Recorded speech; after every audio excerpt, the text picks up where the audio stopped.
வாசுதேவரின் முன்னிலையில் அசுர் வம்சாவையைச் சேர்ந்த ஒரு திறமையான கலைஞரான மதிப்பிற்குரிய மாயா தனவா அதுலனுக்கு முன்னால் நின்றார்.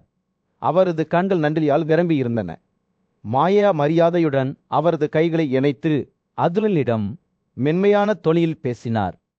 குந்தியின் மகனே, என் மீது ஒரு நீரோட்டத்தை கட்டவிழ்த்துவிட்டு கிருசரின் கோபத்திலிருந்தும் பாவங்களின் ஈமலையிலிருந்தும் உங்கள் துணிச்சலால் நான் காப்பாற்றப்பட்டேன்.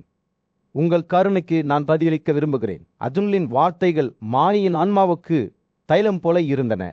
அவர் புன்னகைத்து, ஓ பெரிய அசுலாரா, உங்கள் சலுகை ஏற்கனவே ஏற்றுக்கொள்ளப்பட்டுள்ளது. நீங்கள் ஆசீர்வதிக்கப்பட்டவர். நீங்கள் விரும்பும் இடத்திற்கு செல்லுங்கள்.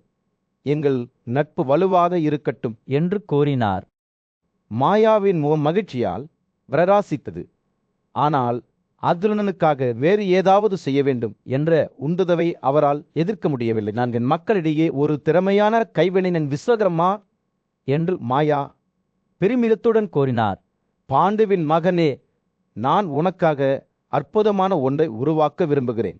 அதுலனின் பதில் கனிவானதாகவும் தாழ்மையானதாகவும் இருந்தது. மாயாவின் நோக்கங்களை அவர் ஒப்புக்கொண்டார். ஆனால் கிருசருக்காக ஏதாவது செய்ய வேண்டும் என்று பரிந்துரைத்தார். மாயாவின் முகம் சற்று கீழே விழுந்தது. ஆனால் அவர் தளரவில்லை. கிருசருக்கு சேவை செய்வது ஒரு உன்னதமான செயலாக இருக்கும் என்று அவருக்கு தெரியும். மாய்க்கு என்ன வேலை ஒதுக்க வேண்டும் என்பதை பற்றி சிந்தித்துக் கொண்டிருந்த வாசுதேவர் தலையிட்டார். ஒரு கணம் சிந்தித்த பிறகு கிருசர் தனது குரலை மென்மையான காற்று போல பேசினார். நியாயமான ராஜாவான யுதிஷ்டிரனுக்கு மாயா ஒரு அரண்மனையை கட்டட்டும். இது மனித புத்திசாலித்தனத்தை மின்சும் மற்றும் தெய்வீக அசுர மற்றும் மனித பாணிகளை கலக்கும் ஒரு அதிசயமாக இருக்க வேண்டும். இந்த கட்டளையை கேட்டு மாயாவின் இதயம் மகிழ்ச்சியில் மூழ்கியது. உண்மையிலேயே குறிப்பிடத்தக்க ஒன்றை உருவாக்குவதற்கான வாய்ப்பை பெற்றதில் அவர் மிகவும் மகிழ்ச்சி அடைந்தார். பாத்தியில் கைகளை இழைத்து வரவிருக்கும் காலங்களுக்கு நினைவு கூறப்படும் ஒரு அரண்மனையை கட்ட அவர் புறப்பட்டார். கிருசரின் வழிகாட்டுதலின் கீழ் மாயா 5000 சதுர நிலப்பரப்பை அளந்தார். அழகான மற்றும் மங்களகரமான ஒரு தளத்தை தேர்ந்தெடுத்தார். கட்டுமானம் தொடங்கிய போது திட்டத்தின் வெற்றியை உறுதி செய்வதற்காக மாயா விரிவான பிரார்த்தனை சடங்குகளை நிகழ்த்தினார். இனிப்பு, பால், அரிசி மற்றும் விலைமதிப்பற்ற பரிசுகளை வழங்கி ஆயிரக்கணக்கான பிராமணர்களை திருப்திப்படுத்தினார். ஒவ்வொரு நாளும் அரண்மனை வடிவம் பெற்றது. அதில் அழகும் பிரமாண்டமும் முன்பு பார்த்த எரையும் விட அதிகமாக இருந்தது. அரண்மனை முடிந்ததும் கிருசரும் அர்ஜுனனும் அதை யுதிஷ்டிரரிடம் வழங்கினர். அவர் மாயாவை மரியாதையுடனும் வரவேற்றார்.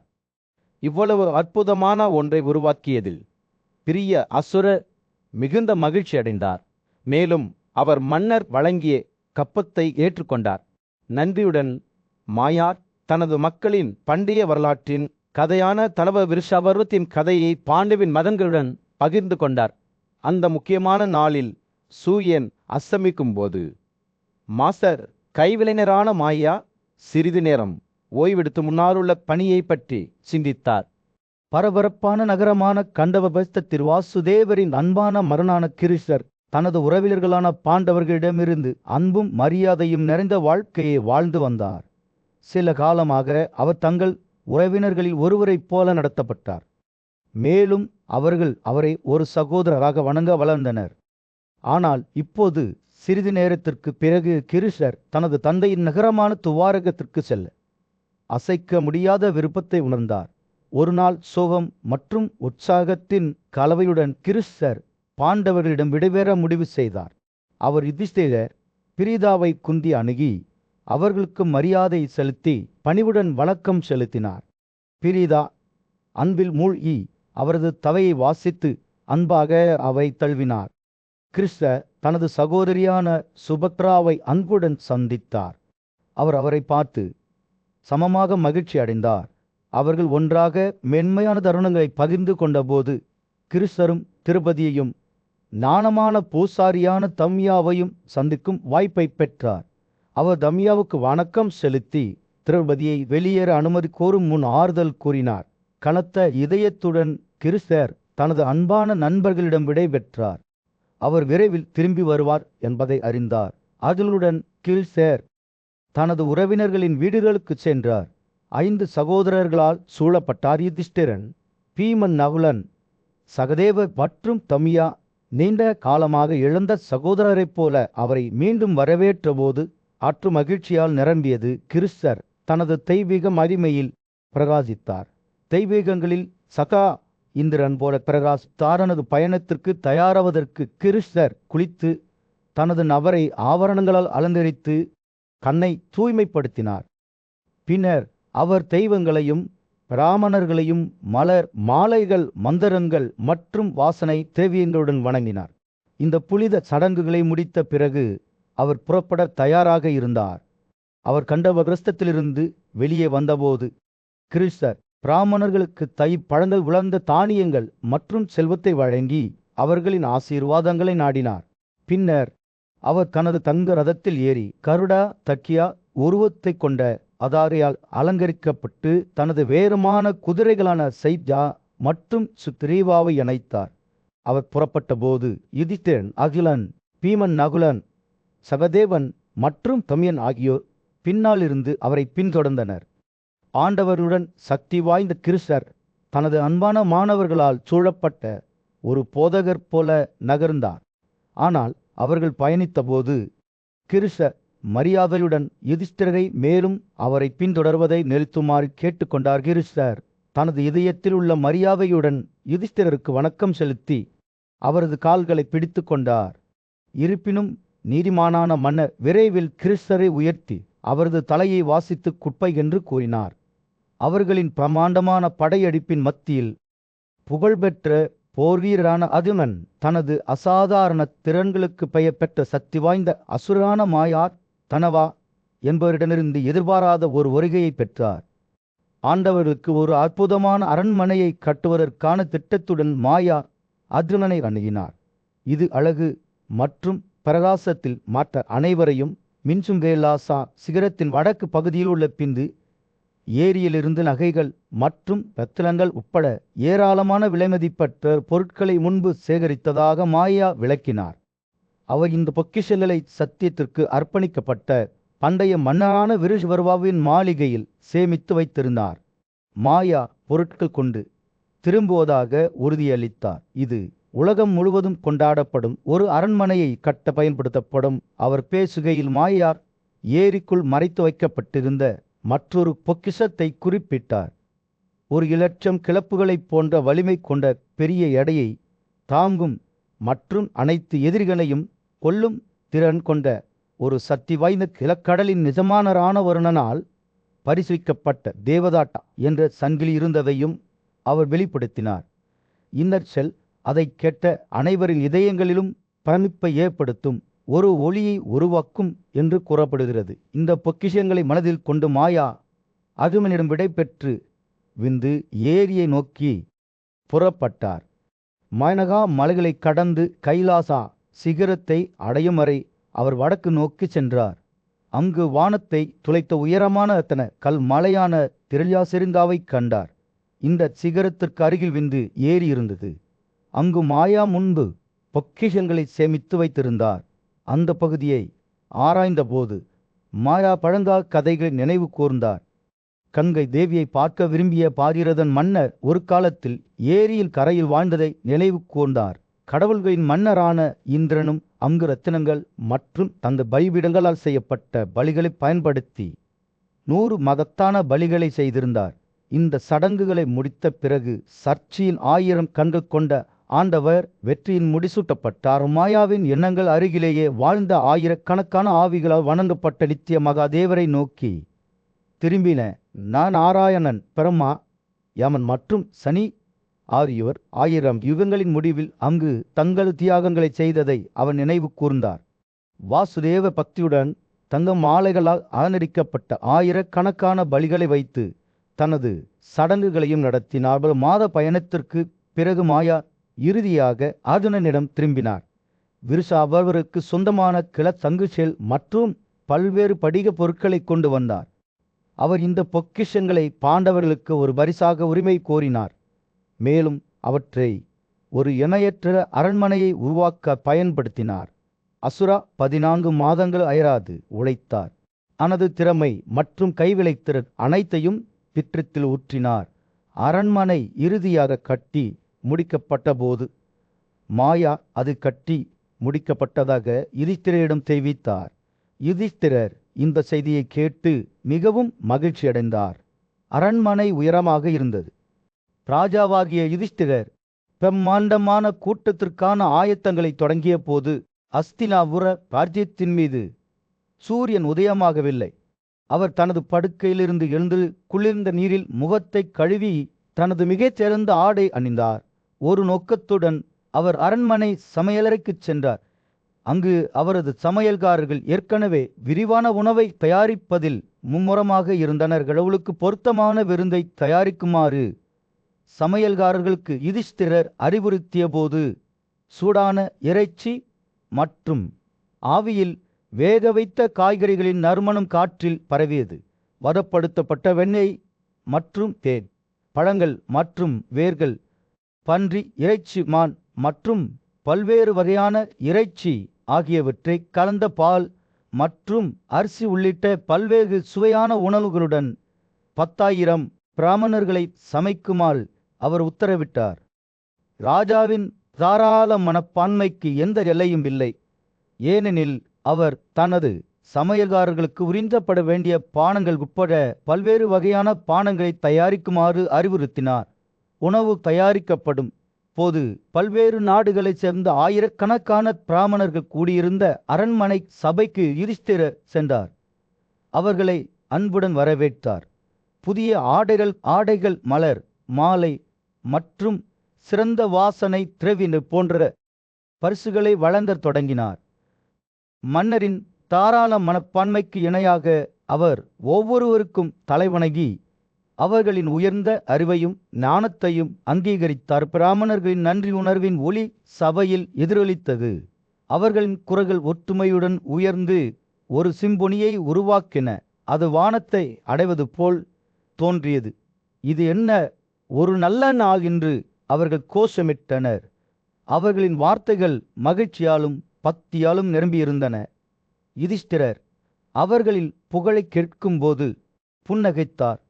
அவரது இதயம் பெருமையுடனும் நன்றியுடனும் வீங்கியதுமான சபைக்குள் நுழைந்தபோது அவருக்கு அன்றி செலுத்துவதற்காக நாடு முழுவதிலும் இருந்து வந்திருந்த முனிவர்கள், மன்னர்கள், இளவரசர்கள் என பல முகங்கள் அவரை வரவேற்றன. அவர்களில் அசிதா, தேவலா, சச்சேர், சர்பமாலி, மகாசிரா, அவாவாசு, சுமித்தா, மைத்தேய, சுமகா, வாலிவாக, தல்வியா, ஸ்துலாசா, கிறிஸ்துவபியானா, சுக, சுமந்தா ஆகியோர் அடங்குவர். பிரமுகர்களின் பட்டியல் முடிவற்றதாக இருந்தது. ஒவ்வொருவரும் புகழ்பெற்ற முனிவர் அல்லது அரசர் விருந்தினர்கள். அரண்மனையின் செல்வ செழிப்பால் சூழப்பட்ட நிலையில் அமர்வதால் சபை பரபரப்பாக இருந்தது. யுதிஷ்டிரரின் சகோதரர்களான அதுலன், பீமன், நவலன் மற்றும் சராதேவருடன் முனிவர்களும் அரசர்களும் அமர்ந்திருந்தனர். அவர்கள் தங்கள் மிகச்சிறந்த ஆடைகளை அணிந்திருந்தனர். பூக்களின் இனிமையான வாசனையாலும் இசையின் ஒலியாலும் காற்று நிரம்பியது. விளையாட்டு வீரர்கள், மண்கள், பரிசு போராளிகள், பறவைகள் மற்றும் இணைப்பாளர்கள் தங்கள் திறமைகளை வெளிப்படுத்த தொடங்கினர். விருந்தினர்களை தங்கள் நிகழ்ச்சிகளால் மகிழ்வித்தனர். யுதிஷ்டிரர் தனது சிம்மாசனத்தில் அமர்ந்தபோது அவர் காந்தவர்கள் மற்றும் மதிப்புமிக்க விருந்தினர்களின் பிரமாண்டமான கூட்டமான பாண்டவர்களின் பிரமாண்டமான சட்டசபை மண்டபத்தில் புகழ்பெற்ற ரிஷி நாரதர் மிகுந்த ஆரவாரத்துடன் வந்தார். அவரது வருகையை பாண்டவர்களில் மூத்தவரான யுதிஷ்டிரர் மகிழ்ச்சியுடனும் மரியாதையுடனும் சந்தித்தார். அவர் எழுந்து நின்று அவரை பணிவுடனும் மரியாதையுடனும் வரவேற்றார். மன்னர் நாரதருக்கு ஒரு பொருத்தமான இருக்கையை வழங்கினார். அவருடன் கை ஆகிய பிரசாதங்கள் மற்றும் விலைமதிப்பட்ட ரத்தினங்கள் ஞானமான ரிஷி மீதான அவரது ஆழ்ந்த பொற்றுதலின் அடையாளமாகும். நாரதர் தனது புதிய சுற்றுப்புறத்தில் குடியேறிய போது அவர் யுதிஷ்டிரருடன் உரையாடத் தொடங்கினார். அவரது நல்வாழ்வு மற்றும் அவரது ராஜ்யத்தின் நிலை குறித்து விசாரித்தார். உரையாடல் ஒரு மென்மையான நீரோட்டம் போல ஓடியது. நாரதர் தனது பரந்த அறிவு மற்றும் அனுபவத்தின் ஆழத்திலிருந்து ஆராய்ந்து திறம்பட விசாரணை மற்றும் ஆலோசனைகளின் நூல்களை ஒன்றாக இணைத்தார். உங்கள் செல்வம் தகுந்த காரணங்களுக்காக செலரிடப்படுகிறதா என்று நாரதர் ஞானத்தால் ஒளிரும் கண்களுடன் கேட்டார். உங்கள் மனது நல்லொழுக்கத்தில் மகிழ்ச்சியை காண்கிறதா வாழ்க்கையின் இன்பங்களை அவற்றின் இடையால் சிக்கிக்கொள்ளாமல் அனுபவிக்கிறீர்களா? எப்போதும் அர்ப்பணிப்புள்ள மன்னராக இருந்த யுதிஷ்டிரர் நாரதரின் வார்த்தைகளை உன்னிப்பாக கேட்டுக்கொண்டார். அவரது இதயம்பிசிகளின் வழிகாட்டுதலுக்கு திறந்திருந்தது. அவர் பதிலளித்தார். தனது ராஜ்யத்தில் செழிப்பு மற்றும் தனது மக்களின் மகிழ்ச்சியையும் நல்வாழ்வையும் உறுதிப்படுத்த அவர் எடுத்த நடவடிக்கைகள் பற்றிய கதைகளை பகிர்ந்து கொண்டார். நாரதரின் கேள்விகள் தொடர்ந்தன. யுதிஷ்டிரரின் நிர்வாக திறன்கள் மற்றும் ஒரு பரந்த பேரரசை ஆட்சி செய்வதற்கான கோரிக்கைகளை சமநிலைப்படுத்தும் அவரது திறனை ஆழமாக ஆராய்ந்தனர். உங்கள் நாடு கோட்டைகள், கார்கள், யானைகள், குதிரைப்படை, காலாட்படை வீரர்கள், அதிகாரிகள், தினானா, உணவு வழங்கல், கணக்கீடுகள், வருவாய், மதுபான கடைகள் மற்றும் பிறர் அரசிய எதிரிகளை நீங்கள் விரும்புகிறீர்களா என்று நாரதர் கேட்டார். அவரது குரல் அதிகாரத்துடன் சொட்டு சொட்டாக இருந்தது. யுதிஷ்டிரரின் பதில்கள் ஞானமுள்ள ரிஷியிடமிருந்து பாராட்டுக்கள் மற்றும் ஆக்கப்பூர்வமான விமர்சனங்களின் கலவையை சந்தித்தன. நாரதர் ஊக்குவிப்பு மற்றும் வழிகாட்டுதலின் வார்த்தைகளை வழங்கினார். யுதிஷ்டிரரை தனது ராஜ்யத்தில் செல்வம், இன்பம் மற்றும் பட்சிப்பு ஆகியவற்றுக்கு இடையே சமநிலையை பராமரிப்பதில் விழிப்புடன் இருக்க வலியுறுத்தினார். உரையாடல் தொடங்கியபோது நாரதரின் கேள்விகள் நிர்வாகத்தின் நுணுக்கங்களை ஆராய்ந்தன. நம்பகமான ஆலோசகர்கள், திறமையான பொறியாளர்கள் மற்றும் புத்திசாலித்தனமான ஆசிரியர்களை கொண்டிருப்பதன் முக்கியத்துவத்தை தொட்டன. இளவரசர்கள் மற்றும் இராணுவ தலைவர்களுக்கு வழிகாட்ட அனுபவம் வாய்ந்த பயிற்றுவிப்பாளர்களை நியமிப்பதன் முக்கியத்துவத்தையும் 1000 அறிவற்ற நபர்களுக்கு ஈடாக ஒரு கற்றறிந்த மனிதனை வாங்குவதன் முக்கியத்துவத்தையும் அவர் வலியுறுத்தினார். நாரதரின் பிரிந்த வார்த்தைகளுடன் கூட்டம் முடிவடைந்தது. துணிச்சலான உணர்ச்சிகளை கட்டுப்பாட்டில் வைத்திருக்கும் ஞானமும் தீர்ப்பும் கொண்ட ஒரு புத்திசாலி மந்திரி கூட ஒரு ராஜாவுக்கோ அல்லது அவரது மகனுக்கோ மிக உயர்ந்த செழிப்பை வழங்க முடியும். இந்த இறுதி கருத்துக்களுடன் ஞானமுள்ள ரிஷி தோன்றியதைப் போலவே திடீரென்று மாய்ந்து விட்டார். யுதிஷ்டிரனை விட்டு வெளியேறினார். மேலும் சபை மண்டபம் மரியாதை மற்றும் நன்றி உணர்வில் பிரகாசத்தில் குளித்திருப்ப மண்டமான கூட்டம் சிதறியபோது பாண்டர்களும் அவர்களது விருந்தினர்களும் நாரதர் வழங்கிய ஞானத்தை சிந்தித்தனர். உண்மையான செழிப்பு மட்டுமல்ல என்பதை அவர்கள் உணர்ந்தனர். மன்னர் யுதிஷ்டிரனின் அரசவையின் கம்பீரமான மண்டபத்தில் மரியாதைக்குரிய கூட்டம் கூடியிருந்தது. ஞானமுள்ள முனிவர் நாரதர் பண்டைய ஞானத்தால் அவரது கண்கள் பிரகாசமாக ராஜாவின் முன் நின்றார். மன்னர் நாரதரின் வார்த்தைகளை உன்னிப்பாக கேட்டபோது அவரது இதயம் மரியாதையுடனும் ஆர்வத்துடனும் அசைவதை உணர்ந்தார்.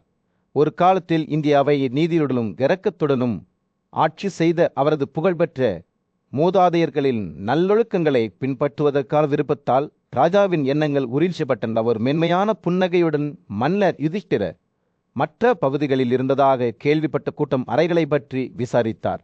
நாரத தனது பரந்த அறிவை பகிர்ந்து கொள்ளும் வாய்ப்பை உணர்ந்தார். ராஜாவை பார்த்து புன்னகைத்தார். குழந்தையே ராஜாவே, அவர் தொடங்கினார். நான் பல உலகங்களில் அலைந்து திரிந்தேன். உங்கள் கற்பனைக்கு அப்பாற்பட்ட அதிசயங்களை பார்த்தேன். கடவுள்கள் மற்றும் மறைந்தவர்களின் தெய்வீக கூட்டம் அறைகளை நான் உங்களுக்கு விவரிக்கிறேன். அங்கு ஞானமும் நல்லொழுக்கமும் மேலோங்கி உள்ளன. நாரதர் பேசுகையில் அவரது வார்த்தைகள் மன்னர் யுதிஷ்டிரரின் அரசவையை அவர்களின் சொந்த பகுதிகளுக்கு அப்பால் கொண்டு சென்றன. நீதி மற்றும் வழிகாட்டுதலுக்காக அனைத்து உலகங்களிலிருந்தும் ஆன்மாக்கள் கூடியிருக்கும் புறப்பட்ட கடவுளான யமனின் பிரமாண்டமான சிம்மாசன அறையை அவர் விவரித்தார். விலைமதிப்பட்ட நகைகள் மற்றும் கற்களால் அலங்கரிக்கப்பட்ட வருணனின் கம்பீரமான மண்டலத்தை பற்றிய நாரதரின் கதைகளை கேட்கும்போது ராஜாவின் கண்கள் விரிவடைந்தன. அங்கு கடலின் கடவுள் தனது ராஜ்யத்தை ஆட்சி செய்தார். அடுத்து நாரதர் தெய்வீக பிரகாசத்துடன் பிரகாசமான இந்திரனின் வான சிம்மாசன அறையை பற்றி பேசினார். அங்கு கடவுள்களின் மன்னர் தெய்வங்கள் மற்றும் தெய்வங்களின் குடும்பங்களுக்கு இடையில் அரசவையை நடத்தினார். இது இணையற்ற அழகின் சாம்ராஜ்யமான கைலாசாவில் உள்ள குபேராவின் அரண்மனையை பற்றி கேள்விப்பட்ட போது ராஜாவில் ஆர்வம் தூண்டப்பட்டது. அங்கு செல்வம் மற்றும் செழிப்பின் கடவுள் தனது ராஜ்யத்தை ஆட்சி செய்தார். இறுதியாக நாரதர் அனைவரிலும் மிகவும் மரியாதைக்குரிய சபை அறையை பற்றி பேசினார். பிரம்மாவின் தெய்வீக சபை அங்கு படைப்பாளரை அறியாமையின் இருளை அகற்றினார். இந்த மண்டபம் மனித மற்றும் தெய்வீக வடிவமைப்புகளால் அலங்கரிக்கப்பட்டதாக கூறப்படுகிறது. இது படைப்பின் எல்லையற்ற பன்முகத்தன்மையை பிரதிபலிக்கிறது. நாரதர் தனது கதையை முடித்தவுடன் மன்னர் யுதிஷ்டிரர் கடவுள்களின் மகத்துவத்தின் மீது பிரமிப்பு மற்றும் மரியாதையுடன் தனது இதயம் வீங்குவதை உணர்ந்தார். ஒரு ஆழமான வில்லுடன் இந்த அற்புதமான கூட்ட அறைகளை பற்றி மேலும் தெரியப்படுத்துமாறு மன்னர் நாரதரை கேட்டுக்கொண்டார். அவற்றின் பரிமாணங்கள், அவற்றின் கட்டுமானத்தில் பயன்படுத்தப்பட்ட பொருட்கள் மற்றும் அவற்றிலுள்ள கூட்டங்களில் கலந்து கொண்டவர்கள் பற்றி கேட்டார். ராஜாவின் கற்றல் ஆர்வத்தால் மகிழ்ச்சி அடைந்த நாரதர் ஒவ்வொரு சபையின் கதைகளையும் இன்னும் விரிவாக விவரிக்கத் தொடங்கினார். சூரியன் அடிவானத்திற்கு கீழே மூழ்கி சட்டசபை மண்டபத்தின் மீது ஒரு தங்க பிரகாசத்தை செலுத்திய போது மன்னர் யுதிஷ்டிரர் நாரதர் வான சேகரிப்பு இடங்களை விவரித்த போது மிகுந்த கவனத்துடன் கேட்டார். ராஜாவின் சகோதரர்களும் அவரை சுற்றி அமர்ந்திருந்த பிராமணர்களும் முனிவரின் வார்த்தைகளால் சமமாக நுழைந்தனர். தெய்வீக மண்டலங்களின் மகத்துவத்தை பார்த்து அவர்களின் மனங்கள் ஆச்சரியத்துடன் விரிவடைந்தன. அந்த தருணத்தில் மரண உலகத்திற்கும் கடவுள்களின் சாம்ராஜ்யத்திற்கும் இடையிலான எல்லைகள் கலைக்கப்பட்டதாக தோன்றியது. மேலும் ராஜா வான மண்டலத்தில் நாரதர் மன்னர் பாண்டுவின் மகன் முன் நின்று சகாவின் சட்டசபை மண்டபத்தின் பிரகாசத்தை விவரித்தார். சகாவால் கட்டப்பட்ட இந்த அற்புதமான அமைப்பு சூரியனின் பிரகாசத்தால் பிரகாசித்தது மற்றும் வான மரங்களால் அலங்கரிக்கப்பட்டது. இது ஒரு இடமாக இருந்தது அங்கு ஒருவர் இறப்பு வாழ்க்கையின் வரம்புகளை தாண்டி பலவீனம், துக்கம், சோர்வு மற்றும் பயத்தை அகற்ற முடியும். நாரதர் பேசுகையில் அவரது வார்த்தைகள் மனதின் கண்களில் தெளிவான உருவங்களை உருவாக்கின. சட்டமன்ற மண்டபம் வடித யோலன இளமும் யோர்தன அகலமும் 5 யோதன உயரமும் கொண்டது. அதன் அறைகளும் இருக்கைகளும் கடவுள்களின் சாராம்சத்தால் நிரப்பப்பட்டதைப் போல ஒரு வேற்று உலக அழகை கொண்டு பிரகாசித்தன. இந்த கம்பீரமான மண்டபத்தின் மையத்தில் வானங்களின் கடவுளான சக்கா தனது மனைவி சர்ச்சியால் சூழப்பட்ட ஒரு உயர்ந்த இருக்கையில் அமர்ந்திருந்தார். அவர் அழகையும் செல்வத்தையும் வெளிப்படுத்தினார். சகாவின் வடிவம் பார்ப்பதற்கு ஒரு அற்புதமாக இருந்தது. பிரகாசமாக வெளிப்புற மற்றும் மகிமையால் முடிசூட்டப்பட்டது. அவர் தனது தலையில் ஒரு கிரீடத்தை அணிந்திருந்தார். நட்சத்திரங்களைப் போல பிரகாசிக்கும் பிரகாசமான வளையல்களால் அலங்கரிக்கப்பட்டார். அவரது ஆடைகள் தூய வெள்ளை நிறத்தில் இருந்தன. பல வண்ணங்களின் மலர் மாலைகளால் மூடப்பட்டிருந்தன. இது அவரது எல்லையற்ற பிரகாசத்தை குறிக்கிறது. அவரை சுற்றியுள்ள காற்று புகழ் அழகு மற்றும் மகிமையின் பிரகாசத்துடன் துடிக்கிறது. வேர்வை மண்டபம் வெறுமனே பிரம்மாண்டமான இடமாக மட்டுமல்லாமல் பக்தியின் மையமாகவும் இருந்தது. ஒவ்வொரு நாளும் 100 பலிகளின் புகழ்பெற்ற தெய்வமான மருதர்கள், தெய்வீக முனிவர்கள், சாதியர்கள் மற்றும் கடவுள்களால் காத்திருந்தனர். அனைவரும் தங்கள் சிறந்த உடையில் அலங்கரிக்கப்பட்டனர். எதிரிகளின் வலிமையான அடக்குமுறையாளரான சகாவுக்கு மரியாதையுடனும் பிரமிப்புடனும் மரியாதை செலுத்த வந்தனர். சகாவை வழிபட்டவர்களில் பராசரர், பார்வதி, சாவரி மற்றும் கலவா தலைமையிலான சித்தியர்கள், தெய்வீக முனிவர்கள் அடங்குவர். மற்ற குறிப்பிடத்தக்க முனிவர்களில் சங்கா, கவர்சிராக்கர், துர்வசா, கிருதனா ஸ்வேனா, திர்கதமாஸ், பதிதாபானி, யாத்யவல்யா, பாலகி உச்சாலகா, ஸ்வேதரேது, தான்சாக் பண்டையானி, அவிஸ்வகரிஸ்தா மற்றும் மன்னர் ஹரிச்சந்திரா ஆகியோர் அடங்குவர். அவர்கள் அனைவரும் இடிமுழக்கம் எழுப்பிய இந்திரனுக்கு மரியாதை செலுத்த ஒன்று கூடினர். மாநாடு மண்டபம் மனிதர்கள், வானங்கள் மற்றும் தெய்வீகம் என பல்வேறு உலகங்களின் நூல்களால் நெய்யப்பட்ட ஒரு திரைச்சிலை. இரு நம்பிக்கை, புத்திசாலித்தனம் மற்றும் கற்றல், தெய்வம், செல்வம், மதம் மற்றும் இன்பத்துடன் வாழ்ந்த ஒரு சாம்ராஜ்யமாக இருந்தது. மின்னல், மழை, மேகங்கள், காற்று மற்றும் வானநீர் மற்றும் தாவரங்களின் பிரசன்னத்துடன் காற்று அதிர்ந்தது. நாரதர் தனது கணக்கை தொடர்ந்தபோது இசை, நடனம் மற்றும் திறமையான சாதனைகள் போன்ற பல்வேறு கலை வடிவங்கள் மூலம் சகாவை வணங்க வந்த பல அப்சரர்கள் மற்றும் காந்தர்வர்களை பற்றி அவர் பேசினார். அவர்கள் நடனமாடினர், பாடினர். அவர்களின் நிகழ்ச்சிகள் மக்களின் எல்லையற்ற படைப்பாற்றலுக்கு ஒரு சான்றாகும். மரணப் புரிதலுக்கு அப்பாற்பட்ட ஒரு மண்டலத்தில் நாரதர் யுதிஷ்டிரரின் முன் நின்றார். அவரது கண்கள் வேறொரு உலக ஒளியால் பிரகாசிக்கின்றன. பிரிதாவின் மகனே, நன்றாக கேளுங்கள் என்று அவர் தொடங்கினார்.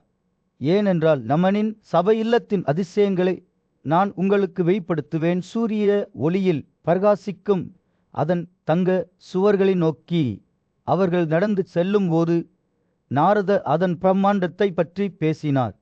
மாநாட்டு மண்டபம் 100க்கும் மேற்பட்ட யோதனைகளின் பரப்பளவில் பரவியிருந்தது. அதன் பிரகாசமானது சூரியனுக்கு போட்டியாக இருந்தது. அதன் புனிதமான அரங்குகளுக்குள் அனைத்து ஆசைகளும் நிறைவேற்றப்பட்டன. மேலும் ஒவ்வொரு தேவையும் துல்லியமாக பூர்த்தி செய்யப்பட்டது. உள்ளே இருந்த காற்று மிகவும் சூடாகவோ அல்லது மிகவும் குளிராகவோ இல்லை. தோளில் ஒரு மென்மையான அரவணைப்பு இருந்தது. அதே நேரத்தில் இதயம் விவரிக்க முடியாத அமைதி உணர்வால் நிரம்பியிருந்தது. அந்த புனித சுவர்களில் துக்கம், பலவீனம், பசி அல்லது தாகம் எதுவும் காணப்படவில்லை. ஒவ்வொரு ஆசையும் வான அல்லது மனிதனாக இருந்தாலும் ஒருவரின் விரல் நுனியில் கிடக்கிறது. மேலும் ஒவ்வொரு மூலையிலும் இனிப்பு மற்றும் சுவையான உணவுகளின் வரிசை நிரம்பியுள்ளது. மாநாட்டு மண்டபத்தை அலங்கரிக்கும் மலர் மாலைகள் ஒரு தெய்வீக நறுமணத்தை வெளிப்படுத்தின. அது கிட்டத்தட்ட தெளிவாக இருந்தது. அதே நேரத்தில் அதை சுற்றியுள்ள மரங்கள் ஆசையின் சுருக்கமாக இருந்த பழங்களைக் கொண்டிருந்தன. குளிர்ந்த மற்றும் சூடான நீர் ஏராளமாக ஓடியது. அவற்றின் சுவை புத்துணர்ச்சியூட்டுவதாக இருந்தது. இங்குதான் விவஸ்வத்தின் மகனான யமனுக்கு மரியாதை செலுத்த பல மதிப்புக்குரிய முனிவர்களும் பிராமணர்களும் கூடினர். அவர்களில் யாதி நவுசா புரு மந்தாத்தி சோமகா நெரிகா கசதாஜி கிருதரியா சவசிராவாக்கள் அரிஷ்டநேமி சித்தா மற்றும் பலர் இருந்தனர். பண்டைய காலத்தின் மிக பெரிய மன்னர்கள் மற்றும் முனிவர்களின் உண்மையான கூட்டம் அவர்களின் அணிகளில் ராமதட்சுமணன், பிரதகனா, அலர்கா, கச்சா சேனா கயா மற்றும் தவரஸ்வா போன்ற புகழ்பெற்ற பிரமுகர்களும் புருதியும் நாம் அதாஸ்வா பிரதஸ்வா தனகா மன்னர் வைன்யா வர்சேனா புருதி மற்றும் ஜனமேஜய போன்ற புகழ்பெற்ற வீரர்களும் அடங்குவர். மகத்தான இந்திரஜும்னா, பீமனல், கவரவிஸ்தா, நாலா, பக்மா மச்சூண்டா மற்றும் வெசேநிதி ஆகியோரும் கலந்து கொண்டன. பல்வேறு வம்சாவளிகளை சேர்ந்த நூற்றுக்கணக்கான மன்னர்கள் மத்ஸ்ய விதா அழ திருதராஷ்டிர தனமிட பிரமதத்த இரி பீஷ்மர்கள், பீமர்கள், பிரதிவிந்தியர்கள், நாகர்கள், பலாசர்கள், காச மற்றும் குசா அனைவரும் நீதியின் ஆண்டவருக்கு மரியாதை செலுத்தக்கூடியதால் சட்டமன்றம் செயல்பாடுகளால் நிரம்பி வழிந்தது. சந்தனு பாண்டு, உசங்கவா, சதராதா, தேவராஜா, ஜெயத்ததா, விருசாதவா ஆகியோரும் அவரது அமைச்சர்களுடன் கூடியிருந்தனர். வான கோலங்களின் மண்டலத்தில் வருண சபை என்று அழைக்கப்படும் ஒரு அற்புதமான கூட்ட அரங்கம் இருந்தது. இந்த அற்புதமான இடம் அற்புதத்தில் இணையற்றது என்று கூறப்படுகிறது. பரிமாணங்கள் யமனின் சொந்த வசிப்பிடத்திற்கு போட்டியாக இருந்தன. சுவர்கள் மற்றும் வளைவுகள் தூய வெள்ளை பளிங்குகளால் வடிவமைக்கப்பட்டன. மென்மையான ஒளியில் அலபாஸ்தர் போல பிரகாசிக்கின்றன. நான் இந்த அதிசயத்தின் முன் நின்றபோது நாரதர் அதன் ரகசியங்களை எனக்கு வெளிப்படுத்தினார். தெய்வீக கட்டிட கலைஞரான விஸ்வகர்மா அதை தண்ணீருக்குள் கட்டி இணையற்ற அழகில் சரணாலயத்தை உருவாக்கினார். சபாவை சுற்றி விலைமதிப்பற்ற ரத்தினங்கள் மற்றும் நகைகளால் செய்யப்பட்ட உயரமான மரங்கள் இருந்தன. அவற்றின் கிளைகள் நறுமணமுள்ள பூக்களால் கனமாக இருந்தன. மேன்மையான ஒளியில் பிரகாசிக்கும் நறுமணமுள்ள பழங்கள், பல்வேறு இனங்களைச் சேர்ந்த நூற்றுக்கணக்கான பறவைகள் தங்கள் இசையை வெளிப்படுத்தி வளிமண்டலத்தை ஒரு மயக்கும் நல்லிணக்கத்தால் நிரப்பியதால் காற்று உயிருடன் வெப்பநிலை சரியானது. மிகவும் சூடாகவோ அல்லது மிகவும் குளிராகவோ இல்லை. இது ஒரு அமைதியான உணர்வை உருவாக்கியது. இது நுழைந்த அனைவரையும் சூழ்ந்தது. இந்த புகலிடத்திற்குள் நீரின் எஜமானரான வருணா வான ஆடைகளில் பிரகாசித்து நகைகளால் அலங்கரிக்கப்பட்ட தனது சிம்மாசனத்தில் அமர்ந்தார். அழகு மற்றும் நறுமணத்தால் பிரகாசிக்கும் அவரது ராணி அவரது பக்கத்தில் நின்றார். அந்த வலிமையான கடவுள்களான ஆதித்யர்கள் காத்திருந்து தங்கள் புகழ்பெற்ற தலைவரான வருணனை வணங்கினர். அவர்களுடன் வாசுகி மற்றும் தட்சகநாகர்கள், ஐராவணா, கிருசர், லோகிதர், பத்மா, சித்தரா மற்றும் பலர் இருந்தனர். அனைவரும் பெரும் சக்தி மற்றும் கம்பியமான உயிரினங்கள். இந்த கூட்டத்தை பார்த்தபோது வருணனை வணங்குவது கடவுள்களும் நாகர்களும் மட்டுமல்ல என்பதை நான் கண்டேன். 4 பெருங்கடல்களும், பாகீரதி, காலிண்டி, சரஸ்வதி போன்ற சக்தி வாய்ந்த ஆறுகளும், புனித நீரும் ஏரிகளும் கூட அவற்றில் வடிவங்களில் உருவகப்படுத்தப்பட்ட அனைத்தும் நீரின் ஆண்டவருக்கு மரியாதை செலுத்த வந்தன. வானத்தின் மலைகள் குள்ளிகள் மற்றும் அனைத்து நீர்வாழ் விலங்குகளும் கூட வருளனுக்கு முன் தலைவணங்கிலகற்று இசையால் நிரம்பியிருந்தது. ஏனெனில் காந்தர்வர்கள் மற்றும் அப்சரர்களின் பல்வேறு பழங்குடியினர் அவருக்கு புகழ்ச்சி பாடல்களை பாடினர். வருணா முதலமைச்சர் சுனபா தனது மகன்களாலும் பேரன்களாலும் சூழப்பட்டு கங்குகின்ற புனித நீரில் உருவக வடிவத்துடன் தனது எஜமானரை சந்தித்தார். நான் அங்கே நின்று கொண்டிருந்த போது இந்த தெய்வீக சபையின் பிரகாசத்தில் குடித்துவிட்டு நாரதர் எனக்கு வருண சபை என்று வெளிப்படுத்தினார். இப்போது அவர் மற்றொரு அற்புதமான இடத்தை பற்றி பேச வேண்டிய நேரம் இது என்று கூறினார். குவேராவின் சபை மண்டபம். அதிசயங்களின் மண்டபத்தில் வைஸ்ரோவனின் மாளிகை என்று அழைக்கப்படும் ஒரு அற்புதமான கூட்டம் இருந்தது. இது இணையற்ற பிரகாசத்துடன் பிரகாசித்தது. அதன் வருமானங்கள் பரமிக்க வைக்கும் வகையில் இருந்தன. நீளத்தில் 100 யோஜனைகளும் அகலத்தில் 70 யோஜனைகளும் அளவிடப்பட்டன. இந்த கம்பீரமான அமைப்பு மரணக் கைகளால் கட்டப்படவில்லை. ஆனால் அதன் உரிமையாளரான வலிமையான மன்னர் வைஸ்ரோவனின் துறவி சக்தியால் உருவாக்கப்பட்ட ஒருவர் மாளிகையை நெருங்கிய போது அதன் ஒளி கைலாசாவின் சிகரங்களுக்கு போட்டியாக தோன்றியது. அதன் இருப்பு சந்திரனின் பிரகாசத்தை மறைப்பதாக தோன்றியது. சக்தி வாய்ந்த உயிரினங்களின் பழங்குடியினான குஜாகர்களின் ஆதரவுடன் மாளிகையை வானத்திற்கு நங்கூரவிடுவது போல் தோன்றியது. வெளிப்புறம் வான கைவினைத்திறனில் அதிசயமாக இருந்தது. உயரமான தங்க அறைகளால் அலங்கரிக்கப்பட்டது. அதே நேரத்தில் அதன் உட்புறம் வண்ணங்கள் மற்றும் நறுமணங்களின் திரைச்சீலை மிகச் சிறந்த பொருட்களால் நெய்யப்பட்டது. மாளிகையின் உள்ளே இருந்த காற்று மல்லிகை மற்றும் தாமரை மலர்களின் இனிப்பு நறுமணத்தால் நிரம்பியது. உயர்ந்த மந்தராக்களின் காடுகளில் மெல்லிய காற்று வீசுகிறது. தெய்வங்கள் காந்தவர்கள் மற்றும் அப்சரர்கள் இசையுடன் இணைந்து பாடியதால் வளிமண்டலம் உயிருடன் இருந்தது. அவர்களின் குரல்கள் தெய்வீக பாடகர்களைப் போல இருந்தன. அவர்களில் புகழ்பெற்ற பாடகர்கள் மிஸ்ரகேசி, ரம்பா, சித்திரசேனா, சுஸ்மிதா, சாருநேத்தா, கீட்டாட்சி, மேனகா, புன்சிகஸ்தலா, விஸ்வாச்சி, சகஜான்யா, பிரனோத்ச ஊர்வசி, பியாவர்கா, சௌரவை, சமிச்சி மற்றும் உடுடசை மற்றும் நடனத்தில் திறமையான 1000 பிற அப்சரர்கள் மற்றும் காந்தர்வர்கள் இருந்தன. பொக்கிஷங்களின் எஜமானரான குவேரருக்கு அவரது மனைவிகள் மற்றும் உதவியாளர்களால் சூழப்பட்ட அந்த மாளிகை ஒரு புகலிடமாக இருந்தது. வாசனை தேவியங்களின் இனிமையான வாசனையாலும் கருவி மற்றும் குரல் இசையின் ஒலியாலும் வான ஆடைகளின் சலசலப்பாலும் காற்று நிரம்பியிருந்தது. குரேராவை காண காத்திருந்தவர்களில் கிண்ணறர்கள், நரர்கள், மணிபத்கா, தனதா, சேதபத்ரா, குப்யகா என்று அழைக்கப்படும் காந்தர்வர்கள் இருந்தனர். சக்தி வாய்ந்த பத்யோதர், குஸ்தும் உரு, பிசாட்சா, கதரர்ணன், விசாலகா, வராதகனா, தாமஸ்திகா, பால்கக்சா, பாலோடகா, ஹல்தசூடா, சீயவர்த்தார், விபிஷானா, புஷ்பனனா, பீங்கலகா, சோனிதோடா, பேவலகா, விரிச்சனிகா ஏற்றக்கணக்கான எண்ணிக்கையிலான யட்சாக்கள் இருந்தனர். லட்சுமி தேவி, குவேராவின் மகள் நாலகுவேரா மற்றும் பல பிராமண முனிவர்கள் மற்றும் வான முனிவர்கள் அடிக்கடி இந்த புனித இடத்திற்கு வருவார்கள். புகழ்பெற்ற பொக்கிஷங்களின் இறைவன் அவரது ராத்திரி மற்றும் காந்தர்வ ஆதரவாளர்களும் கலந்து கொண்டனர். பாகதத்தா அவர்களின் தலைவராக இருந்தார். பண்டைய கதைகளில் உலகில் ஒரு முனிவரும் கதை சொல்லியுமான நாரதர் தனது இளம் கேட்பவரை பற்றி ஒரு அசாதாரணமான பதிவை விவரிக்கத் தொடங்கினார். அவர் கிரான்ச்சரின் அசெம்பிளி ரவுஸை பற்றி பேசினார். இது ஒரு மாய இடமாகும். இது விளக்கத்தை மீறுகிறது.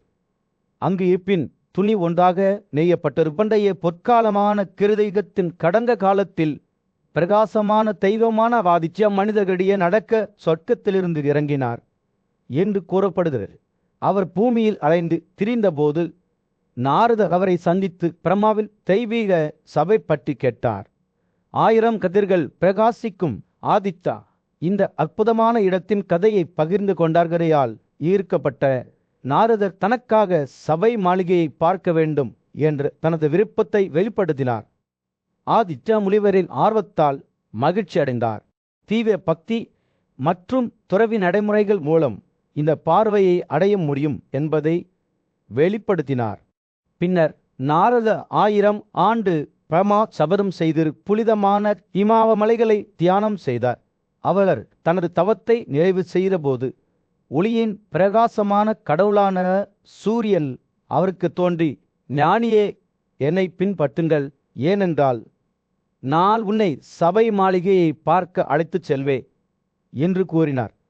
நாரதர் மரணப்பொறிகளுக்கு அப்பாற்பட்ட ஒரு சாம்ராஜ்யத்திற்கு அழைத்துச் செல்லப்பட்டார். சபை ஒரு நித்திய மாளிகை, புத்திசாலித்தத்தால் ஒளிரும். அதன் சாராம்சம் வார்த்தைகளுக்கு அப்பாற்பட்டது. இந்த தெய்வீக வசிப்பிடத்திற்குள் பிரம்மா அதன் மையத்தில் அமர்ந்திருந்தார். எண்ணற்ற உயிரினங்கள் மற்றும் உயிரினங்களால் சூழப்பட்டார். அவை இருப்பின் பல்வேறு அம்சங்களை உள்ளடக்கியது. தெய்வங்கள், வானமுனிவர்கள் மற்றும் ஒளிரும் நட்சத்திரங்கள் அனைத்தும் அவை சுற்றி கூடின. அவரது எல்லையற்ற சக்திக்கு மரியாதை செலுத்தினர். நாரதர் அற்புதமான காட்சிகளின் வரிசையை கண்டார்.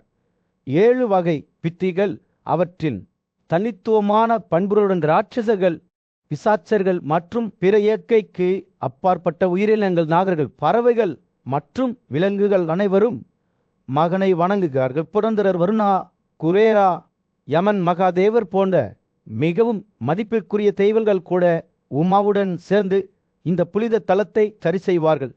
நாராயணனும் தெய்வீக முனிவர்களும் வாழகில்யர்களும் பெண்களிடமிருந்து பிறந்தாலும் இல்லாவிட்டாலும் எண்ணற்ற பிற உயிரினங்களும் சட்டமன்ற மாளிகையில் ஒன்றிணைந்தனர். நாரதர் தனது கதை நினைவு கூர்ந்தபோது 80,000 முனிவர்கள் தங்கள் உயிருள்ள விதைகளுடன் உருவானதையும் 50,000 முனிவர்களுக்கு மகன்கள் இருந்ததையும் தான் கண்டதாக வெளிப்படுத்தினார்.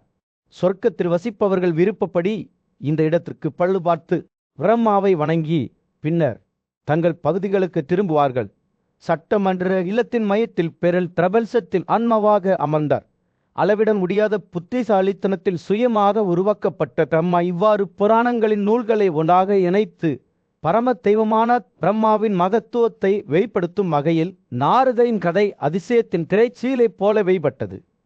ஞானியும் மரியாதைக்குரியவருமான முனிவர் நாரதரின் மாநாட்டில் மண்டபத்தில் அமர்ந்திருந்த மன்னர் யுதிஷ்டிரர் கடவுள்கள் மற்றும் முனிவர்களில் பல்வேறு கூட்டங்களை நாரதர் விவரிப்பதை கவனமாக கேட்டுக்கொண்டிருந்தார்.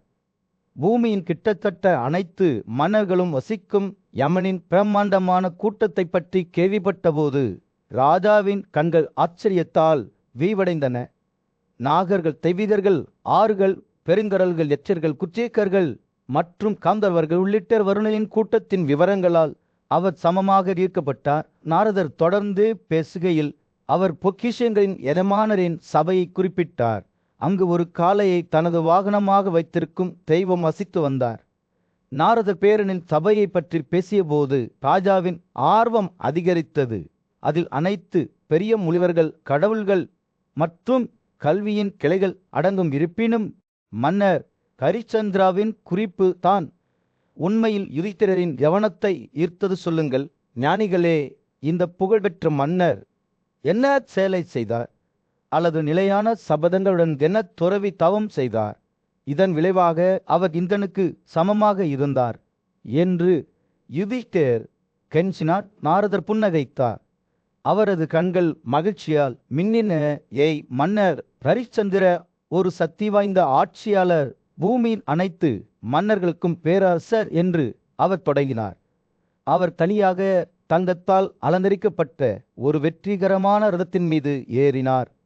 மேலும் அவரது ஆயுதங்களின் வலிமையால் அவர் 7 தீவுகளுடன் முழு பூமியையும் தனது ஆதிக்கத்தின் கீழ் கொண்டு வந்தார். நாரதர் பேசுகையில் மகத்தான மன்னரின் வெற்றிகளை பற்றிய கனவுகளுடன் யுதிஷ்டிரரின் கற்பனை வெறித்தனமாக ஓடியது. ராசியா என்று அழைக்கப்படும் மகத்தான தியாகத்திற்கான ஹரிச்சந்திரரின் தயாரிப்புகளை நாரதர் விவரித்தபோது அவர் கவனமாக கேட்டார். அங்கு பூமியில் அனைத்து மன்னர்களும் செல்வத்தை கொண்டு வந்து பிராமணர்களுக்கு உணவு மற்றும் பசுகளை விநியோகிக்க ஒப்புக்கொண்டனர். நாரதர் தொடர்ந்தார். மன்னர் ஹரிச்சந்திரர் கேட்ட அனைவரிடமும் ஒவ்வொருவரும் கோரியதை விட 5 மடங்கு செல்வத்தை கொடுத்தார். பழியின் முடிவில் மன்னர் பிராமணர்களுக்கு பல்வேறு வகையான செல்வங்களின் பெரிய பரிசுகளை வழங்கி திருப்திப்படுத்தினார். மேலும் அவர்கள் மன்னர் பரிச்சந்திர ஆற்றல் மற்றும் புகழ்பெற்ற அனைத்து மன்னர்களையும் விட உயர்ந்தவர் என்று சொல்லத் தொடங்கினர். யுதிஷ்டிரரின் கண்கள் அந்த மாபெரும் மன்னரை போற்றி பிரகாசித்தன.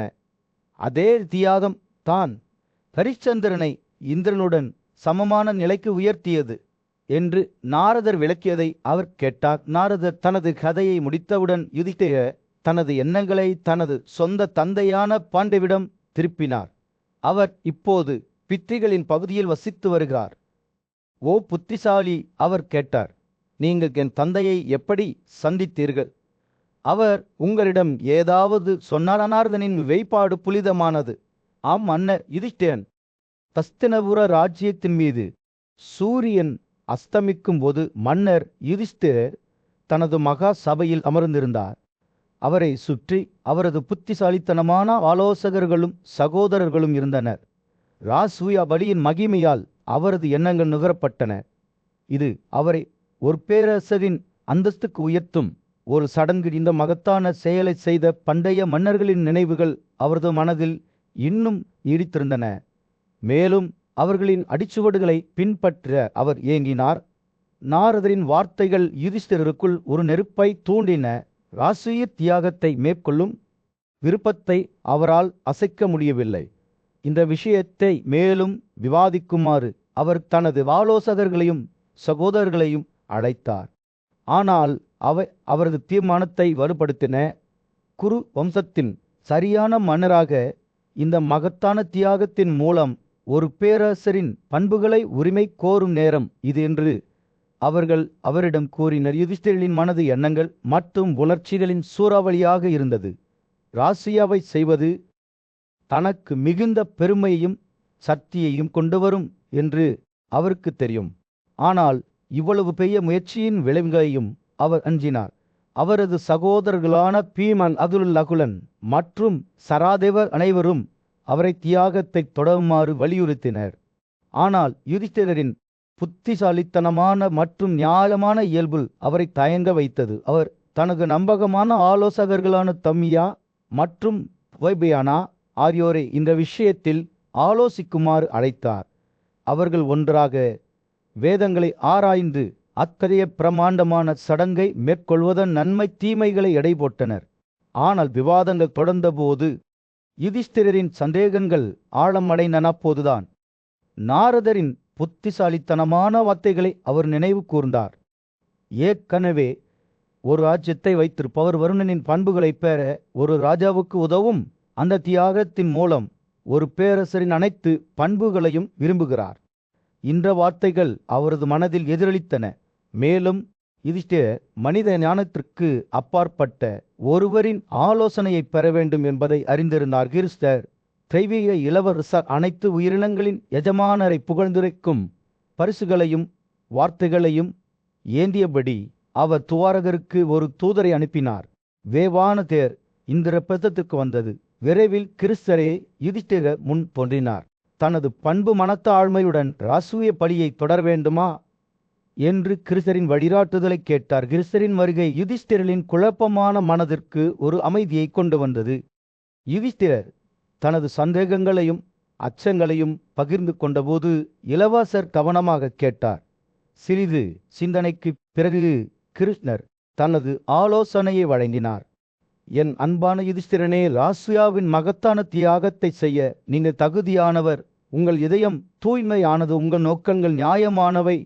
நான் ஒவ்வொரு அடியிலும் உங்களுடன் இருப்பேன். கிருஷ்ணரின் வார்த்தைகள் அவரது மனதில் எதிரொலிக்கும் போது யுதிஷ்டிரர் ஒரு உறுதியான உணர்வை உணர்ந்தார். மதுரா ராஜ்யத்தில் கிருஷ்ணர் மன்னர் யுதிஷ்டிரர் முன் நின்றார். அவரது கண்கள் உலகின் சிக்கல்களை பற்றிய ஆழமான புரிதலுடன் பிரகாசிக்கின்றன. ஓ பெரிய மன்னரே என்று அவர் கூறினார், ராசூயா பலியை நிறைவேற்றுவதற்கு தேவையான அனைத்து குணங்களும் உங்களிடம் உள்ளன.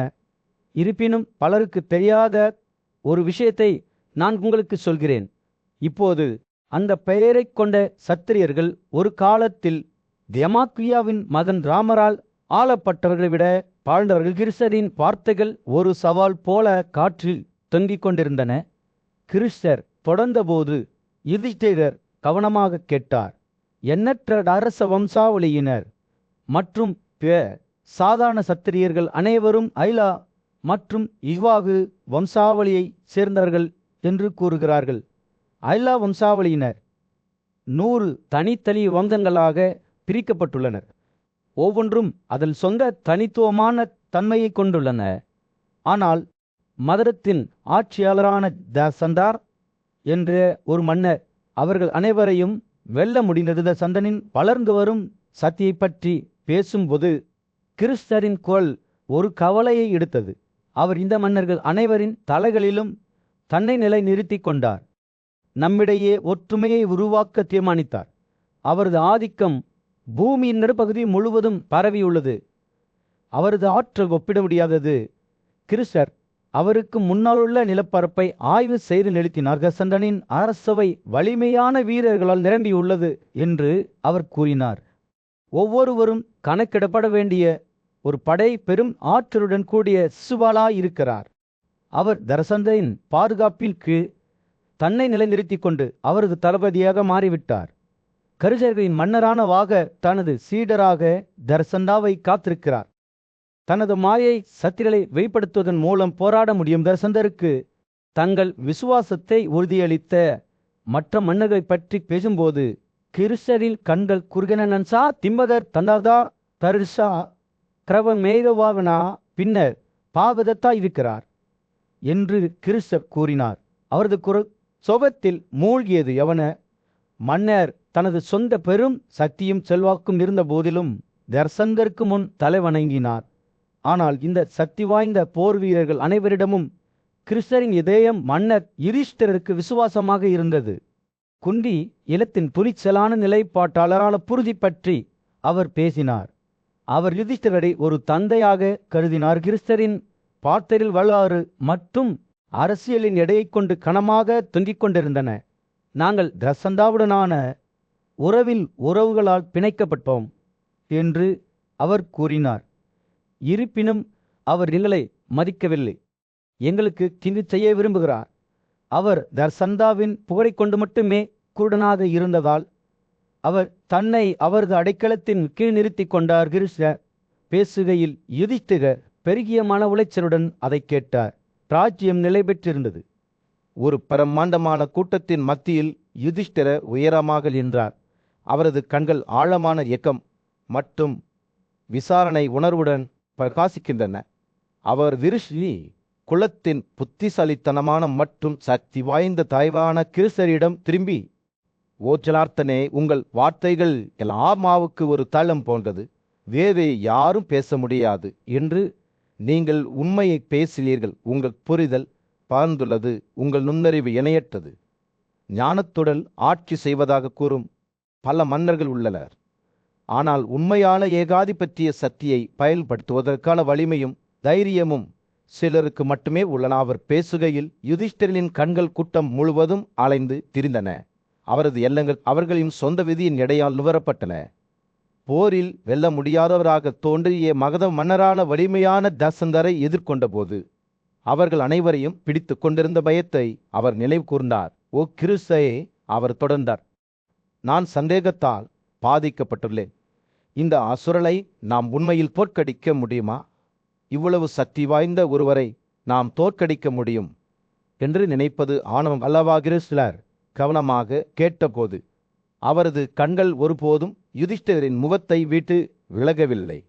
அவர் பதிலளித்தார், வேட்சோ மூலோபாயமோ இல்லாமல் அதிகாரத்தை தேடும் ஒரு ராயா ஒரு மாபெரும் அடிவாரத்தில் நொறுக்கப்பட்ட எறும்பு கொண்டவர்.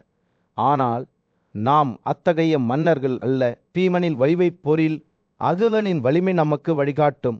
எனது சொந்த கொள்கை ஆகியவை நம்மிடம் உள்ளன. மற்றவர்களுக்கு சாத்தியமற்றது என்று தோன்றுவதை நாம் ஒன்றாக சாதிக்க முடியும். யுதிஷ்டிரனின் மனது இன்னும் குழப்பத்தில் இருந்தது. அவரது எண்ணங்கள் தர்சந்தருக்கு எதிரான அவர்களின் கடந்த கால போராட்டங்களின் நினைவுகளுடன் ஓடுகின்றன. அவர் மீண்டும் கிறிஸ்தரிடம் திரும்பினார். இந்த மிகப்பெரிய சவால்களை அவர்கள் சமாளிக்க முடியும் என்று உறுதியளித்தார். ஓ கேசவா, அவர் கூறினார், எல்லா விஷயங்களிலும் நீங்கள் எங்களுக்கு மிக உயர்ந்த அதிகாரம் வழிகாட்டலுக்காகவும் ஞானத்திற்காகவும் நான் உங்களிடம் திரும்புகிறேன். கிறிஸ்த பேசத் தொடங்கிய போது அவரது வெளிப்பாடு அமைதியாகவும் உறுதியளிப்பதாகவும் இருந்தது. டசன்தாக் ஒரு வலிமையான எதிரி. உண்மையில் அவர் தனது ஆட்சியின் கீழ் கிட்டத்தட்ட 100 மன்னர்களை கொண்டு வந்துள்ளார். அவருடைய பெயரை குறிப்பிடுவதால் அவர்கள் நடுங்குகிறார்கள். ஆனால் நாம் நமது சொந்த வலிமையை குறைத்து மதிப்பிடக்கூடாது. கடவுள்களில் ஆசீர்வாதங்கள் நம் பக்கத்தில் உள்ளன. தியாகத்தில் சக்தி, மிகவும் சக்தி வாய்ந்த எதிரிகளை கோடு வெல்ல முடியும். ஊக்கமளிக்கும் வார்த்தைகளுடன் எப்போதும் தயாராக இருக்கும். பீமன் அடுத்ததாக பேசினான். கிறிஸ்தரின் உணர்வுகளை எதிரொலிக்கும் வகையில் வலிமையான ஒன்றை தாக்கும் பலவீனமான மன்னன் மாபெரும் ஒன்றில் அடிவாரத்தில் நொறுக்கப்பட்ட எறும்பு குன்றை போன்றவன். ஆனால் நாம் அத்தகைய மன்னர்கள் அல்ல. நம்மிடம் புத்தியும் வலிமையும் ஒற்றுமையின் சக்தியும் உள்ளன. மற்றவர்களுக்கு சாத்தியமற்றது என்று தோன்றுவதை நாம் ஒன்றாக சாதிக்க முடியும். கிறிஸ்தரின் வார்த்தைகள் ஒரு தீப்பொறியைப் போல இருந்தன. அது யுதிஷ்டிரரின் இதயத்திற்குள் ஒரு தீப்பிழம்பை தூண்டிவிட்டது. தன்னுள் உறுதியும் தைரியமும் எழுவதை அவர் உணர்ந்தார். மேலும் அவர்கள் ஜாசந்தருக்கு எதிராக நடவடிக்கை எடுக்க வேண்டும் என்பதை அவர் அறிந்திருந்தார். நாம் ஒன்றாக சந்திப்போம் என்று அவர் கூறினார். அவரது குரல் உறுதிப்பாட்டால் நிரம்பியது. சூரியன் ராஜ்யத்தின் மீது மறைந்து கொண்டிருந்தது. பரபரப்பான தெருக்களில் ஒரு சூடான ஆரஞ்சு நிற ஒளியை செலுத்தியது. பாண்டவ சகோதரர்களில் மூத்தவரான யுதிஷ்டிரர் தனது சிம்மாசனத்தில் அமர்ந்திருந்தார். ஆழ்ந்த சிந்தனையில் மகதத்தின் சக்தி வாய்ந்த மன்னரான ஜசந்தா அண்டை ராஜ்யங்களை பயமுறுத்துவதாகவும் பல மன்னர்களை சிறைபிடித்து வைத்திருப்பதாகவும் அவருக்கு செய்தி கிடைத்தது. யுதிஷ்டிரனின் கண்கள் அவரது அன்பான நண்பரும் ஆலோசகருமான கிருச மீது விழுந்தன. கிருஷார் என்ற அவரது குரல் கவலையுடன், போரில் ஜசந்தரை எதிர்கொண்டால் நமது பாதுகாப்பு குறித்து நான் அஞ்சுகிறேன். அவரது காலம் பரந்த மற்றும் சக்தி வாய்ந்ததாகும். அவரை எவ்வாறு தோற்கடிக்க முடியும் என்று எனக்கு தெரியவில்லை. அவர் தனது எண்ணங்களை சேகரித்து தொடர்வதற்கு முன்பு பீமன் மற்றும் அர்ஜுனனை பற்றி என்ன? அவை என் கண்கள் மற்றும் மனம், நம் பலத்தின் தூங்கல். அவை இல்லாமல் நான் எப்படி இருக்க முடியும்? கிருஷ்ணர் கவனமாக கேட்டார். அவரது வெளிப்பாடு படிக்க முடியாதது. யுதிஷ்டிரரின் வார்த்தைகள் அவரை பெரிதும் எடை போடுவதாக தோன்றியது. ஆனால் அவர் பதிலில் எதுவும் சொல்லவில்லை. அப்போது சிம்மாசன அறையின் நுழைவாயிலில் ஓர் சலசலப்பு ஏற்பட்டது. அர்ஜுனன் தனது கவசத்தில் பிரகாசித்து தனது வில் மற்றும் அம்பை சுமந்து அறைக்குள் நுழைந்தான். அதைத் தொடர்ந்து காவலர்கள் மற்றும் உதவியாளர்களில் ஒரு குழு, நான் காந்திவாவின் சிறந்த வில்லை பெற்றுள்ளேன் என்று அவர் பெருமையுடன் அறிவித்தார். அதனுடன் முன்னால் இருக்கும் எந்த சவால்களையும் எதிர்கொள்ள நான் தயாராக இருக்கிறேன். அர்ஜுனன் அவரை நெருங்கிய போது யுதிஷ்டிரனின் கண்கள் ஆச்சரியத்தில் விரிந்தன. அர்ஜுனா, என் நண்பனே என்று அவர் கூறினார். அவரது குரலில் சோகத்தின் குறிப்பு இருந்தது. நான் உங்கள் பாதுகாப்பிற்காக பயப்படுகிறேன். ஜசந்தா சாதாரண எதிரி அல்ல.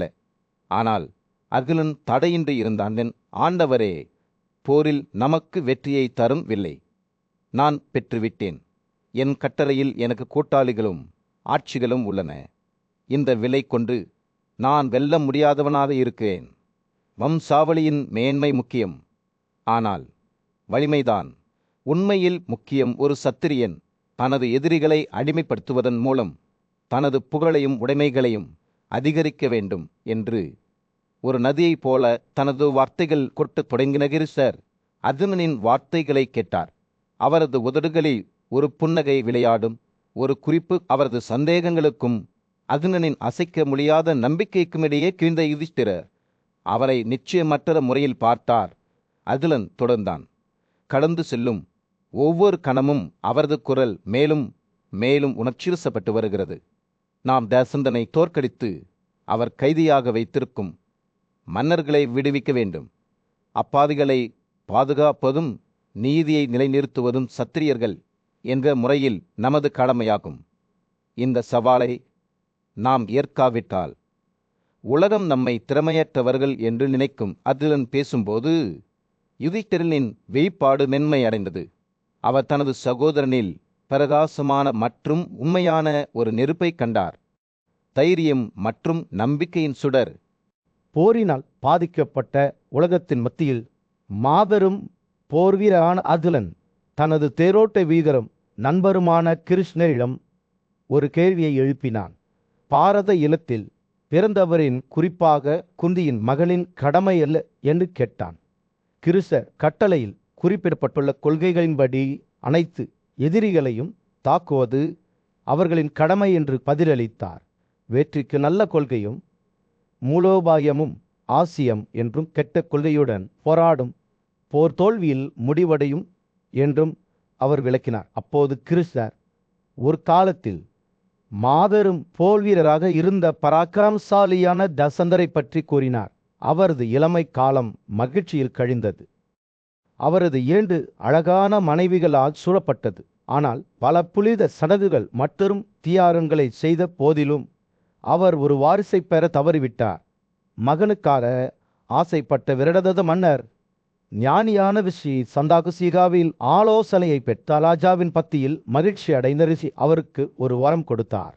அவர் அருகிலுள்ள ஒரு மரத்திலிருந்து ஒரு மாம்பழத்தை எடுத்து அதன் மீது சில மந்திரங்களை உச்சரித்து ஒப்பிட முடியாத சந்ததியை பெறுவதற்கான வழிமுறையாக அதை ராஜாவிடம் கொடுத்தார். மன்னர் வீட்டிற்கு திரும்பினார். தனது ஒவ்வொரு மனைவியருக்கும் ஒரு பாதி பழங்களை கொடுத்தார். அவர்கள் அதை ரகசியமாக சாப்பிட்டனர். விதிப்படி 2 ராணிகளும் கருத்தரித்தார்கள். ஆனால் அவர்களின் குழந்தைகள் துண்டான உடல்களாக பிறந்தனர். ஒவ்வொருவருக்கும் ஒரு கண், கை, கால், வயிறு, முகம் மற்றும் ஆசனவாய் மட்டுமே இருந்தன. ஏளனத்திற்கும் அவமானத்திற்கும் அஞ்சி தாய்மார்கள் இந்த விசித்திரமான உயிரினங்களை கைவிட்டனர். மருத்துவர்ச்சிகள் அவற்றை அரண்மனையிலிருந்து வெளியே இருந்துவிட்டனர். இருப்பினும் ஜாரா என்ற ராட்சச பெண் துண்டுகளை கண்டுபிடித்து விதியால் உண்டப்பட்டு அவற்றை ஒன்றிணைத்து ஒரு குழந்தையை உருவாக்கினார். உடல் முழுமை அடைந்தவுடன் அது நம்ப முடியாத வலிமையுடன் கஜிக்கத் தொடங்கியது. மேலும் பெண் நரம்பியல் இந்த வலிமையான குழந்தைக்கு தீங்கு விளைவிக்க முடியாது என்பதை உணர்ந்தது. அது ஒரு சந்ததியை விரும்பிய மன்னருக்கு சொந்தமானது என்று நினைத்து அதன் உயிரை காப்பாற்ற முடிவு செய்த ராணிகள் தங்கள் குழந்தையை கண்டுபிடித்தவுடன் தங்கள் மார்பகங்கள் நிறைந்த பாலுடன் அரண்மனை விட்டு வெளியே ஓடினர். தங்கள் மகனை மீட்டெடுக்க ஆர்வமாக இருந்தனர். பெண் நரம்பியல் ஒரு குழந்தைக்கான ராஜாவின் விருப்பத்தையும் அவரது குழந்தையின் வலிமையையும் பார்த்து அதற்கு தீங்கு விளைவிக்க வேண்டாம் என்று முடிவு செய்தது. இதனால் சக்தி வாய்ந்த போர்வீரரான தர்சந்தா 2 உடல்களில் துண்டுகளிலிருந்து பிறந்தார். கிருஷ்ண இந்த எதிர்கால மாபெரும் போர் வீரனை அறிவார்ந்த பார்வையுடன் பார்த்தார். பாண்டவர்களின் கைகளில் அவரது இறுதியில் அழிவை முன்கூட்டியே பார்த்தார். இருப்பினும் மரணத்திலும் கூட தர்சந்தா ஒவ்வொரு படைக்கப்பட்ட உயிரினத்திலும் உள்ள சுயத்தைப் போலவே மங்காத புகழை பெறுவார். அரண்மனையின் பிரமாண்டமான அரங்குகளில் ராஜா தர்சந்தா தனது சிம்மாசனத்தில் அமர்ந்தார். அவரது ஆலோசகர்கள் மற்றும் அரசவை உறுப்பினர்களால் சூழப்பட்டார். ஜாரா என்ற மர்மமான ராட்சச பெண்ணின் கதையை கேட்கும்போது அவரது கண்கள் ஆர்வத்துடன் பிரகாசித்தன. அவர் சில காலமாக அவரது வீட்டில் வசித்து வந்தார். அதன் சுவர்களில் வசிக்கும் அனைவராலும் வணங்கப்பட்டார். ஒவ்வொரு நாளும் அவர் வீடு வீடாக அலைந்து தன்னை வணங்குபவர்களுக்கு தனது ஆசீர்வாதங்களை வழங்கினார். ராஜாவில் ஆர்வம் அதிகரித்த போது ஜாரா தனது உண்மையான தன்மையை வெளிப்படுத்தினார். சக்தி வாய்ந்த மற்றும் பண்டைய எதிரியான தனவர்களை அழிக்க பல நூற்றாண்டுகளுக்கு முன்பு ஒரு தெய்வீகம் உருவாக்கப்பட்டது. அவள் வீட்டு தெய்வமான கிரிகா தேவி என்று அழைக்கப்பட்டாள். அவளுடைய இருப்பு அவள் மதிக்கப்படும் எந்த வீட்டிற்கும் செழிப்பை கொண்டு வரும் என்று கூறப்பட்டது. ஏராளமான குழந்தைகளால் சூழப்பட்ட தனது அரண்மனை சுவர்களில் ஜாரா ஓவியத்தை நினைவு கூர்ந்தபோது ராஜாவில் கண்கள் விரிவடைந்தன. இது பக்தியால் வரையப்பட்ட ஒரு உருவமாக இருந்தது. மேலும் ஜாரா அது நல்ல அதிர்ஷ்டத்தின் அடையாளம் என்று கூறினார். ஜாரா தனது அரண்மனைக்குள் தனது அன்றாட வழிபாட்டை பற்றி சொன்னபோது ராஜாவின் மனம் நெகிழ்ச்சி அடைந்தது. அவளுக்கு நறுமணம், பூக்கள், தூபம் மற்றும் உணவுப் பொருட்கள் வழங்கப்படும். அதற்கு பதிலாக அவள் குடும்பத்திற்கு தனது ஆசீர்வாதங்களை வழங்குவார். ராஜா தனக்கு காட்டிய மரியாதைக்கு திருப்பி செலுத்த வேண்டும் என்ற தனது விருப்பத்தை பற்றி அவள் பேசும்போது அவளுடைய வார்த்தைகள்